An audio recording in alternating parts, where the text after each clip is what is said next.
we have a lot to talk about when it comes to Johnny Depp because he just wrapped up his testimony in his defamation case against his ex Amber Heard.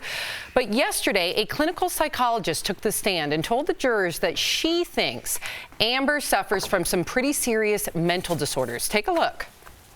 The results of Ms. Heard's evaluation supported 2 diagnoses: borderline personality disorder and histrionic personality disorder. Now I want you to check out Amber's reaction, okay, to that testimony. Okay, you can see it's pretty quick, but we're going to slow it down for you. You see a bit of an eye roll, a head shake, maybe a smirk. You start to see her take some notes. So what does this all mean to help us understand what's going on with Amber and Johnny and the entire trial? Please welcome body language expert and CEO of the Body Language Institute, Janine Driver. Yes. Janine, you and I go way back to our Dr. Drew days.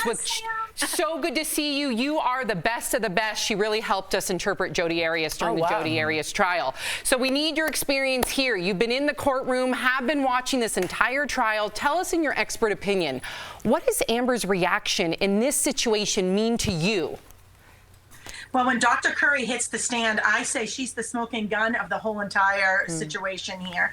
She was credible. She knew her information. You know, people talked about her messy hair a little bit, but then that's kind of a benefit because then we think, she's not here to become a famous celebrity, right? She's not overdoing it. What do we see with Amber Heard? We see emotions take over once Dr. Curry hits the stand. I think that Amber's been doing a pretty good job of keeping her emotions in check, if there are any at all, quite frankly. And then here, when we hear about these disorders that she has, this histrionic disorder and the multiple personalities, we see that contempt that you pointed out, Sam, that little smirk on the left of her face.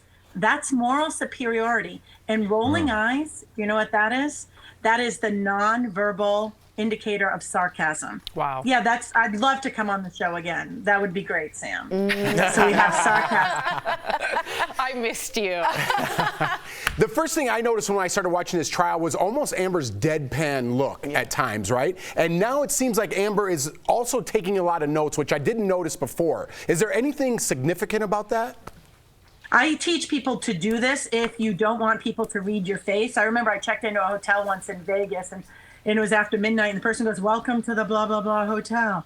I go, "Do you like working here at this hotel?" The person goes, "Yeah, I do." I go, "You better let your face in on the secret because your face isn't in on it." So Amber Heard is controlling her facial expressions by writing. She's probably just writing mumbo jumbo, like these journals that you write to unleash your creativity. I think she's writing mumbo jumbo to unleash her anger so you don't see it on her face. I would like to get a hold of that notepad. Yes, you know what I mean? And actually see. Get a photo of that. And I bet she's also, sometimes you have anxious hands. Sometimes I like doing stuff with my hands. Yeah, I cross stitch so I don't have to just sit there and do this like I am for you now. A lot of us here have been speculating about some of Johnny's testimony. Even some of us thought, was he acting a little bit? So we just wanted to see your take on if you feel like he's reliable right here. I do feel that he's reliable. That's a great question. I've been asked this quite a bit. I do think he's reliable. This is part of his baseline. Go back and watch any TV shows or any interviews he did, from 21 Jump Street to interviews about the shows, that movies he did with all different types of actors and actresses over the years, from the 80s all the way till today, from Letterman and Oprah and Ellen. It's the same Johnny. He stutters, he stammers, he's a little charming. And of course, maybe we'll get a second to talk about his accent. His body language and his behavior is congruent. Okay, so it's the same. That is my next follow-up for you. That accent, it's a little like Madonna British. You're not from Britain. And is it just that he's a fancy man, or is it that he's faking? Your accent comes from the friends you have growing up, the people in your neighborhood, your region.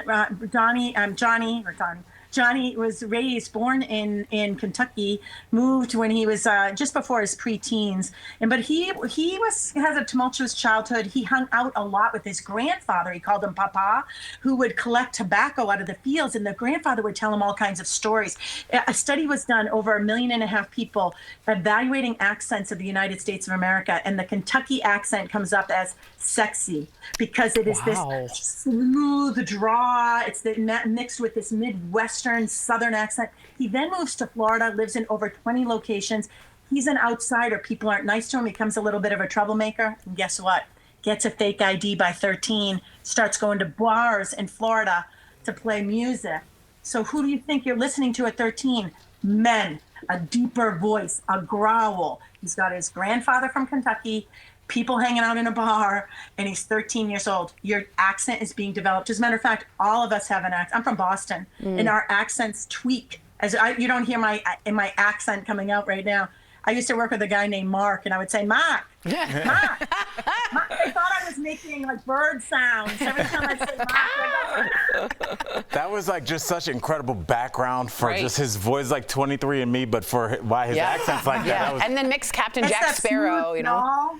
Yeah. I see it. I hear it, Johnny. Now I have to. And I'm going to try and stay still because I'm going to ask you this question and see if this translates. How can you tell if somebody's lying, especially if they're sitting still like I am? Okay, well, first of all, you did an eyebrow flash when you just said that. So you think you're not saying anything, you just did it again. Yeah. So an eyebrow flash is surprise. Like, go ahead, Janine, like you're putting me to the test. So I already saw surprise twice on your face. There we go. You can't unsee once you learn it. So detecting deception. One is a shoulder shrug. I can't wait till Amber gets on stand. Shoulder shrug is uncertainty. This makes sense if you're uncertain about something. But when Amber hits the stand, watch these tiny shrugs. If she's saying something definitive and shrugs, it means she's holding something back. We see contempt on her face, this smirk on her left side of her face. Massive. This is a massive, I would say, top 3 tell of deception with powerful people when they're lying. Other body language tells are when you change your baseline. That's what I'm looking for. Is Amber going to change her baseline? I will be watching lots of interviews of her over the last decade. I never heard of her till this trial, quite frankly, to get her baseline. And I'll be weighing in the courtroom. Janine, we're going to have to get you back on. You are so fast. I know you don't want to play cards with her. You don't want to be best friends with her, her daughter, none of it. Janine, thank you so much for your expert analysis. It's so good to see you. For everyone at home, you can learn more about what's going on in this trial and what body language really means by checking out Janine's TikTok at Body Language Institute. Thanks again, Janine. Hope to see you soon. Bye, everybody. Bye.